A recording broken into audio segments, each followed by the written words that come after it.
വണ്ണം കൂടിയ ആളുകൾക്ക് വണ്ണം കുറയ്ക്കാൻ വേണ്ടിയിട്ട് ഒരുപാട് മെത്തേഡ്സ് ഉണ്ട്. അതുപോലെ ഫാറ്റ് നിങ്ങൾ എടുക്കുകയാണെങ്കിൽ ഒരു ദിവസം നിങ്ങൾക്ക് 25 ഗ്രാമോളം ഫാറ്റ് മതി. അപ്പം ആ ഒരു കണക്കിൽ വേണം നിങ്ങൾ ഭക്ഷണം ക്രമീകരിക്കാൻ. ഇങ്ങനെ നിങ്ങൾക്ക് ഹെൽത്തി ആയിട്ടുള്ളൊരു ബോഡി വേണമെങ്കിൽ ഹെൽത്തി ആയിട്ടുള്ളൊരു ഡയറ്റ് വേണം. അപ്പം മറ്റൊരു കാരണം നോക്കുകയാണെങ്കിൽ തൈറോയ്ഡ് പോലെയുള്ള അസുഖങ്ങൾ, തൈറോയ്ഡ് അസുഖങ്ങളിൽ ഹൈപ്പർ തൈറോയിഡിസം കണ്ടീഷനൊക്കെ ആണെങ്കിൽ അവർ എത്ര ഭക്ഷണം കഴിച്ചാലും ചിലപ്പോൾ അവർ തടിക്കില്ല. ഇങ്ങനെയുള്ള ആളുകൾ നിങ്ങൾ ഭക്ഷണം കഴിക്കുന്നതിന് മുമ്പ് വെള്ളം കുടിക്കുന്ന ഒരു ശീലം ഉണ്ടെങ്കിൽ അത് മാക്സിമം ഒഴിവാക്കുക. അതുപോലെ തന്നെ ഭക്ഷണം കഴിച്ച പാടെയും വെള്ളം കുടിക്കുക. അത് ഒരു 45 മിനിറ്റ്സ് കഴിഞ്ഞതിന് ശേഷം മാത്രം വെള്ളം കുടിക്കുക. അപ്പോൾ നമുക്കൊരു വിശപ്പും അത് കുറയ്ക്കും. അതുകൊണ്ട് ചിട്ടയായിട്ടുള്ള ഒരു ഭക്ഷണക്രമം നിങ്ങൾ ഫോളോ ചെയ്യുക.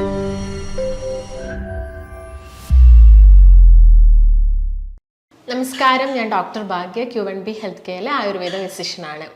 വണ്ണം കൂടിയ ആളുകൾക്ക് വണ്ണം കുറയ്ക്കാൻ വേണ്ടിയിട്ട് ഒരുപാട് മെത്തേഡ്സ് ഉണ്ട്. അതായത് അവർ ഡയറ്റ് ഫോളോ ചെയ്യുകയാണെങ്കിൽ, അതായത് പ്രോപ്പറായിട്ടുള്ളൊരു ഹെൽത്തി ഡയറ്റ് ഫോളോ ചെയ്യുകയാണെങ്കിൽ, അല്ലെങ്കിൽ അവർ നന്നായിട്ട് എക്സസൈസ് ചെയ്യുകയാണെങ്കിൽ, ഫാസ്റ്റ് ഫുഡ് പോലുള്ള ഭക്ഷണങ്ങളൊക്കെ ഒഴിവാക്കുകയാണെങ്കിൽ, അവരൊന്ന് കഠിനമായിട്ടൊന്ന് പ്രയത്നിച്ചാൽ അവർക്ക് അവരുടെ തടി പെട്ടെന്ന് കുറയ്ക്കാൻ പറ്റും. ഇതുപോലെ തന്നെ ഒരു സൈഡ് മറ്റൊരു വിഭാഗം ആളുകളുണ്ട്, വണ്ണം കുറഞ്ഞവർ.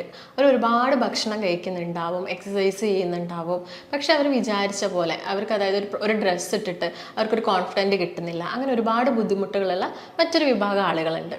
അപ്പോൾ നമുക്ക് നോക്കാം, നിങ്ങൾ ഭക്ഷണമൊക്കെ കഴിച്ചിട്ടും എന്തുകൊണ്ടാണ് ശരീരത്തിന് വണ്ണം വെക്കാത്തത്, അപ്പോൾ എന്തൊക്കെ കാരണങ്ങൾ കൊണ്ടാണ് ഇങ്ങനെ സംഭവിക്കുന്നത്, നിങ്ങൾ ഭക്ഷണത്തിൽ മാറ്റം വരുത്തേണ്ട ചില കാര്യങ്ങൾ എന്തൊക്കെയാണെന്ന് നോക്കാം. അപ്പോൾ എന്തൊക്കെ കാരണങ്ങൾ കൊണ്ടാണ് ഇങ്ങനെ വണ്ണം വെക്കാത്തത് ഭക്ഷണമൊക്കെ കഴിച്ചിട്ടും എന്നത് ഫസ്റ്റ് തന്നെ നോക്കുകയാണെങ്കിൽ അതിൽ ആദ്യത്തെ കാരണം പാരമ്പര്യമാണ്. ഒരു 70-80% ആളുകളും തടിക്കാത്തത് അവരുടെ പാരൻസോ അല്ലെങ്കിൽ മുൻപുള്ള ജനറേഷനൊക്കെ ഉള്ള ആളുകൾ മെലിഞ്ഞിട്ടാണെങ്കിൽ അവരുടെ കുഞ്ഞുങ്ങളിൽ ഒരു ജനറ്റിക്കായിട്ട് ഇങ്ങനെ വണ്ണം വയ്ക്കാത്തൊരു കാരണമുണ്ട്. മറ്റൊരു കാരണം എന്ന് പറയുന്നത് നമ്മുടെ ശരീരത്തിന് വേണ്ടത്ര ന്യൂട്രിയൻസ് ഇല്ലാത്തത് കൊണ്ട്. അതായത് നിങ്ങൾ ഭക്ഷണം കഴിക്കുന്നുണ്ടാവും, പക്ഷേ ന്യൂട്രിയൻസ് ഉള്ള ഭക്ഷണങ്ങൾ നിങ്ങൾ കഴിക്കുന്നുണ്ടാവില്ല. ഇതിനു വേണ്ടി ഒരുപാട് നോൺ വെജ് ഒക്കെ കഴിക്കുന്നുണ്ടാവും, എന്നിട്ടും നിങ്ങൾക്ക് എന്ത് ചെയ്യുന്നു, വണ്ണം വെക്കുന്നില്ല. ചിലപ്പോൾ വയറ് ചാടുന്നുണ്ടാവും, ശരീരത്തിൻ്റെ മറ്റു ഭാഗങ്ങളിലൊന്നും വണ്ണം വെക്കുന്നില്ല. അതായത് പ്രോട്ടീൻസ് വേണ്ടത്ര അളവിൽ ശരീരത്തിന് കിട്ടുന്നില്ല. അതിന് പകരം ഫാറ്റ്സ് ഒക്കെ കൂടുതലായിട്ട് കഴിക്കുക. അതായത് ഒരു ദിവസം നമ്മൾ ഓരോ വ്യക്തികളും എത്രത്തോളം കാർബോഹൈഡ്രേറ്റ്സ് കഴിക്കണം, എത്രത്തോളം പ്രോട്ടീൻസ്, ഫാറ്റ് ഇൻക്ലൂഡ് ചെയ്യണം എന്നതിനെക്കുറിച്ചൊക്കെ നമുക്കൊന്ന് നോക്കണം. അപ്പം മറ്റൊരു കാരണം നോക്കുകയാണെങ്കിൽ തൈറോയ്ഡ് പോലെയുള്ള അസുഖങ്ങൾ, തൈറോയ്ഡ് അസുഖങ്ങളിൽ ഹൈപ്പർ തൈറോയിഡിസം കണ്ടീഷനൊക്കെ ആണെങ്കിൽ അവർ എത്ര ഭക്ഷണം കഴിച്ചാലും ചിലപ്പോൾ അവർ തടിക്കില്ല. അത് നമ്മുടെ ഹോർമോൺസിലുള്ള വ്യത്യാസം കൊണ്ടാണ്. അതുപോലെ തന്നെ നമ്മുടെ മസിൽസിന് പ്രോപ്പറായിട്ടുള്ള പ്രോട്ടീൻ്റെ അബ്സോർപ്ഷൻ നടക്കുന്നില്ല. എന്തെങ്കിലും ഒരു അസുഖം ഉണ്ടെങ്കിൽ, അതുപോലെ ദഹനം പ്രോപ്പറായിട്ട് നടക്കുന്നില്ല ശരീരത്തിൽ. നിങ്ങൾക്കിപ്പോൾ വൻകുടലിൽ എന്തെങ്കിലും ഇൻഫ്ലമേഷൻസോ കാര്യങ്ങളോ ഉണ്ടെങ്കിൽ ദഹനം പ്രോപ്പറായിട്ട് നടക്കണമെന്നില്ല. അപ്പോൾ ഇങ്ങനെ ദഹിച്ചിട്ടില്ലെങ്കിൽ നിങ്ങൾക്ക് വീണ്ടും ഭക്ഷണം കഴിക്കാൻ തോന്നില്ല.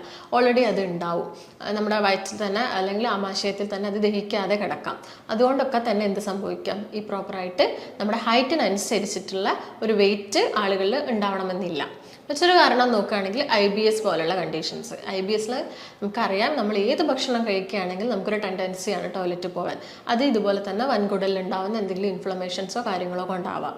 അതുപോലെ തന്നെ അസിഡിറ്റി ഉള്ള ഒട്ടുമിക്ക ആളുകളും എന്ത് ഭക്ഷണം കഴിച്ചാലും അവർക്കൊരു ഓക്കാനോ ഛർദിയൊക്കെയാണ്. അതുകൊണ്ട് അവർ കഴിക്കുന്ന ഭക്ഷണം അവർ ഒരു ദിവസം ചിലപ്പോൾ പകുതിയായിട്ട് കഴിക്കും.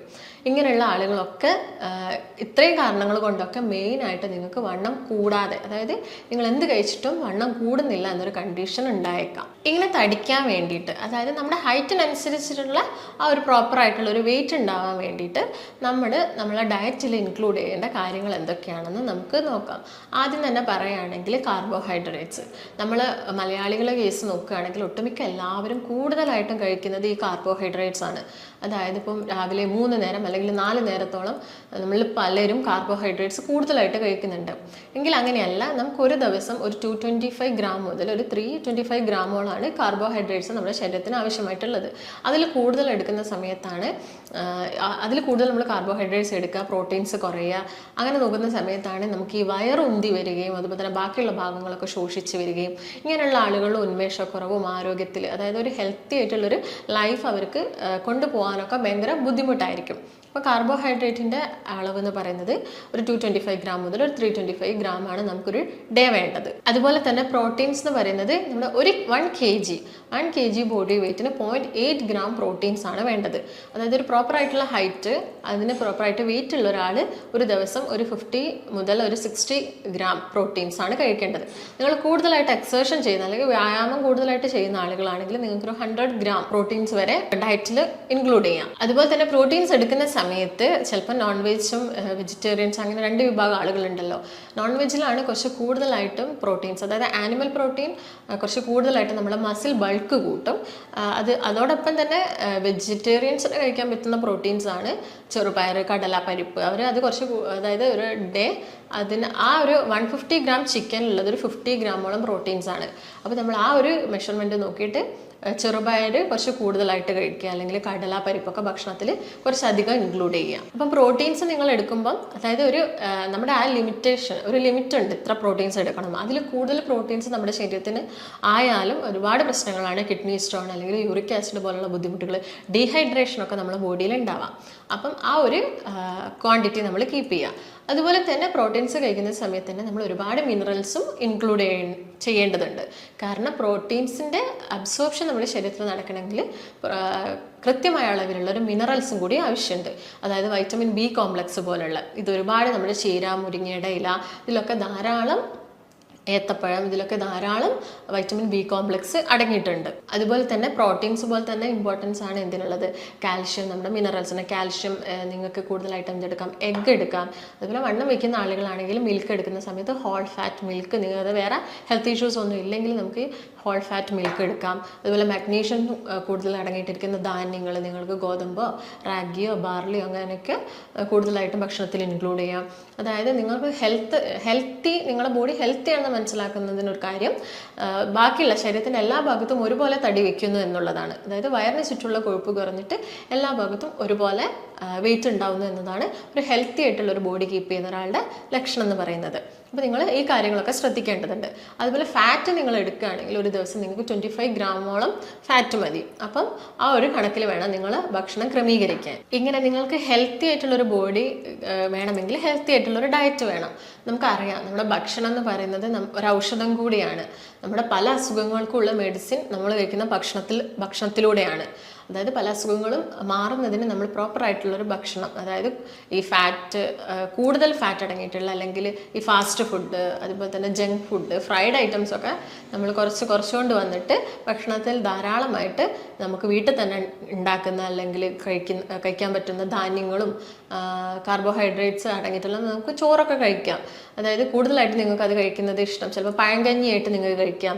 ഈ വണ്ണം കുറഞ്ഞ ആളുകൾക്ക് പഴങ്കഞ്ഞി തലേദിവസം വെള്ളത്തിലിട്ട് വെച്ചിട്ട് പിറ്റേന്ന് രാവിലെ അത് തൈരിനെ കൂട്ടി കഴിക്കുന്ന സമയത്ത് ഒരു പ്രോബയോട്ടിക്കും കൂടിയാണ്. അപ്പോൾ നമ്മുടെ ശരീരത്തിൽ നല്ല ബാക്ടീരിയസ് കൂടുതലായിട്ട് ഗ്രോത്ത് ചെയ്യുകയും ഇൻഫ്ലമേഷൻസ് ഒക്കെ കുറയ്ക്കുകയും ചെയ്യും. അതുകൊണ്ട് തന്നെ നിങ്ങൾക്ക് അത് അങ്ങനെ കഴിക്കാം. അത് ചോറായിട്ട് കഴിക്കണം എന്നൊന്നും നിർബന്ധമില്ല. ആ സമയത്ത് നിങ്ങൾ ധാരാളം ഫ്രൂട്ട്സ് എടുക്കേണ്ടതുണ്ട്. ഫ്രൂട്ട്സ് എന്ന് പറയുമ്പം ഏത്തപ്പഴം ധാരാളം എടുക്കുന്നത് നല്ലതാണ്. അല്ലെങ്കിൽ ആപ്പിൾ ആയിക്കോട്ടെ, നിങ്ങൾക്ക് അങ്ങനെ കഴിക്കാൻ ഇഷ്ടമില്ലെങ്കിൽ നിങ്ങൾക്ക് അതൊരു ഷേക്കായിട്ട് കഴിക്കാം. ഷേക്കായി കഴിക്കുന്ന സമയത്ത് ഞാൻ നേരത്തെ പറഞ്ഞ പോലെ തന്നെ ഹോൾ ഫാറ്റ് മിൽക്ക് ഉപയോഗിച്ചിട്ട് ഒരു ഷേക്കായിട്ട് കഴിക്കാം. ഇതോടൊപ്പം തന്നെ നിങ്ങൾക്ക് നട്ട്സ് കഴിക്കാം. നട്ട്സ് എന്ന സമയത്ത് ബദാം ആണെങ്കിലും വാൾനട്ട്സ് ആണെങ്കിലും ഒരു കാഷ്യൂ ഒക്കെ ആണെങ്കിൽ ഒരു 8 or 10 കാഷ്യൂ നട്ട് അത്ര കഴിക്കുക. അല്ലെങ്കിൽ ഇതൊന്നും പോസിബിൾ അല്ലെങ്കിൽ നമുക്ക് നിലക്കടല കഴിക്കാം. നിലക്കടല കഴിക്കുന്ന സമയത്ത് നമുക്കൊരു പിടി നിലക്കടല നിങ്ങൾക്ക് ഭക്ഷണത്തിൽ ഉൾപ്പെടുത്താം. അതുപോലെ തന്നെ നിങ്ങൾ പ്രോട്ടീൻസ് കഴിക്കുന്ന സമയത്ത്, അതായത് ചെറുപയറൊക്കെ കഴിക്കുന്ന സമയത്ത് യൂറിക് ആസിഡിൻ്റെ പ്രശ്നമൊക്കെ ഉള്ള ആളുകളാണെങ്കിൽ നിങ്ങൾക്ക് അതൊരു മുളപ്പിച്ച് കഴിക്കാവുന്നതാണ്. അത് ഡെയിലി കഴിക്കണമെന്നില്ല, നിങ്ങൾ ഒരു ഡേ ഗ്യാപ്പ് ഇട്ടിട്ട് നിങ്ങൾക്ക് കഴിക്കാം. അതോടൊപ്പം ഡയറി പ്രൊഡക്ട്സ് നിങ്ങൾക്ക് എടുക്കാം. ഡയറി പ്രൊഡക്ട്സ് ഇപ്പോൾ പാലൊക്കെ എടുക്കുന്ന സമയത്ത് ഹോൾ ഫാറ്റ് മിൽക്ക് നിങ്ങൾക്ക് ജ്യൂസോ ഷേക്കൊക്കെ ഉണ്ടാക്കുന്ന സമയത്ത് ഉപയോഗിക്കാം. അതുപോലെ നിങ്ങൾക്ക് നിലക്കടല കഴിക്കാം. ഫ്രൂട്ട്സിൻ്റെ കേസ് നോക്കുകയാണെങ്കിൽ അവക്കാഡോ പോലുള്ള ഫ്രൂട്ട്സൊക്കെ കഴിക്കുന്നത് നമ്മുടെ സ്കിന്നിനും ഹെയറിനും ഒക്കെ നല്ലതാണ്. ഇങ്ങനെയുള്ള ആളുകൾ നിങ്ങൾ ഭക്ഷണം കഴിക്കുന്നതിന് മുമ്പ് വെള്ളം കുടിക്കുന്ന ഒരു ശീലം ഉണ്ടെങ്കിൽ അത് മാക്സിമം ഒഴിവാക്കുക. അതുപോലെ തന്നെ ഭക്ഷണം കഴിച്ച പാടെയും വെള്ളം കുടിക്കുക. അത് ഒരു 45 മിനിറ്റ്സ് കഴിഞ്ഞതിന് ശേഷം മാത്രം വെള്ളം കുടിക്കുക. ഭക്ഷണം കഴിക്കുന്നതിന് മുൻപ് വെള്ളം കുടിക്കുന്ന സമയത്ത് ഓൾറെഡി നമ്മുടെ ആമാശയത്തിലുള്ള ആസിഡ് അത് കുറച്ചും കൂടി വീര്യം കുറഞ്ഞു പോകും. അപ്പോൾ നമ്മുടെ ഡൈജഷനൊക്കെ സ്ലോ ആവും. അതുകൊണ്ടാണ് ഭക്ഷണം കഴിക്കുന്നതിന് മുമ്പ് വെള്ളം കുടിക്കരുതെന്ന് പറയുന്നത്. അപ്പോൾ നമുക്കൊരു വിശപ്പും അത് കുറയ്ക്കും. അതുകൊണ്ട് ചിട്ടയായിട്ടുള്ളൊരു ഭക്ഷണക്രമം നിങ്ങൾ ഫോളോ ചെയ്യുക. കൂടുതലായിട്ടും ഞാൻ നേരത്തെ പറഞ്ഞ പോലെയുള്ള ഭക്ഷണങ്ങൾ ഉൾപ്പെടുത്തുകയാണെങ്കിൽ നിങ്ങളുടെ വണ്ണം നിങ്ങൾക്ക് കൂടുന്നത്, അതായത് കുറച്ച് സമയം എടുക്കും, ഒരു 6 മന്ത് ഒക്കെ എടുക്കും.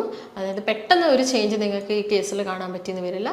നമ്മുടെ ശരീരം അബ്സോർബ് ചെയ്ത് ഓരോരോ മസിൽസിനും കാര്യങ്ങൾക്കൊക്കെ കൊടുത്ത് വരുമ്പോഴത്തേക്ക് ഒരു 6 മന്ത് ടൈം എന്തായാലും എടുക്കും. അപ്പോൾ നിങ്ങൾക്ക് ഇനീഷ്യൽ തന്നെ ഒരു ഭക്ഷണം കഴിക്കുന്ന സമയത്ത് ഹെവി ഫുഡും, അതായത് ഹെവി ആയിട്ട് എടുക്കാൻ ചിലപ്പോൾ പറ്റിയെന്ന് വരില്ല. അപ്പോൾ നിങ്ങൾ സ്ലോ ആയിട്ട് അത് കൂട്ടി എടുക്കുന്നതായിരിക്കും നല്ലത്. അപ്പോൾ ഇങ്ങനെ ഭക്ഷണമൊക്കെ കഴിച്ചിട്ടും തടിക്കുന്നില്ല, ഈ ഒരു ഭക്ഷണക്രമം ഫോളോ ചെയ്തിട്ട് തടിക്കുന്നില്ലെങ്കിൽ നിങ്ങളുടെ ഒരു ഡോക്ടറുടെ അടുത്ത് ചെന്നിട്ട് അവരുടെ നിർദ്ദേശപ്രകാരം വേറെ എന്തെങ്കിലും കണ്ടീഷൻ ഉണ്ടോ, തൈറോയിഡിൻ്റെ പ്രശ്നങ്ങളുണ്ടോ, ഹോർമോൺ ചെക്ക് ചെയ്യുക, അല്ലെങ്കിൽ എന്തെങ്കിലും നിങ്ങളുടെ ശരീരത്തിൽ ഞാൻ പറയുന്നത് സ്ട്രെസ്സ് കൊണ്ട് നിങ്ങൾക്ക് ഇങ്ങനെ തടിക്കാതിരിക്കുക, അപ്പോൾ എന്തെങ്കിലും ടെൻഷൻസോ കാര്യങ്ങളോ ഉണ്ടെങ്കിൽ അത് മാക്സിമം ഒഴിവാക്കാൻ നോക്കുക. വെള്ളം കുടിക്കണം. നമ്മൾ എന്ത് ഭക്ഷണം കഴിക്കുകയാണെങ്കിലും എന്ത് ഡയറ്റ് ഫോളോ ചെയ്യുകയാണെങ്കിലും പ്രോപ്പറായിട്ട് ഒരു ദിവസം നമ്മുടെ ബോഡിക്ക് അനുസരിച്ച്, അതായത് 25 kg വെയിറ്റിന് വേണ്ടത് 1 ലിറ്റർ വെള്ളമാണ്. ആ ഒരു കണക്കിൽ നിങ്ങൾ വെള്ളം എടുക്കാനും മാക്സിമം ശ്രദ്ധിക്കുക. അപ്പോൾ നിങ്ങൾക്ക് എന്തെങ്കിലും സംശയങ്ങളോ കാര്യങ്ങളോ ഉണ്ടെങ്കിൽ താഴെ കാണുന്ന നമ്പറുമായിട്ട് ബന്ധപ്പെടുക. നമുക്ക് ആയുർവേദത്തിൽ ഒരുപാട് മെഡിക്കേഷൻസും കാര്യങ്ങളും ഉണ്ട്. അതായത് നിങ്ങളെ ബോഡി അനുസരിച്ച് നാച്ചുറൽ നോക്കിയിട്ട് മറ്റുള്ള എന്തെങ്കിലും ബുദ്ധിമുട്ടുകളുണ്ടോ എന്നൊക്കെ നോക്കിയിട്ട് നമ്മൾ പ്രോപ്പറായിട്ടുള്ള ചിട്ടയായിട്ടുള്ളൊരു ട്രീറ്റ്മെൻറ്റ് മെത്തേഡ്സ് പ്രൊവൈഡ് ചെയ്യുന്നുണ്ട്. അപ്പം മറ്റൊരു നല്ല വീഡിയോ ആയിട്ട് നമുക്ക് വീണ്ടും കാണാം. നന്ദി.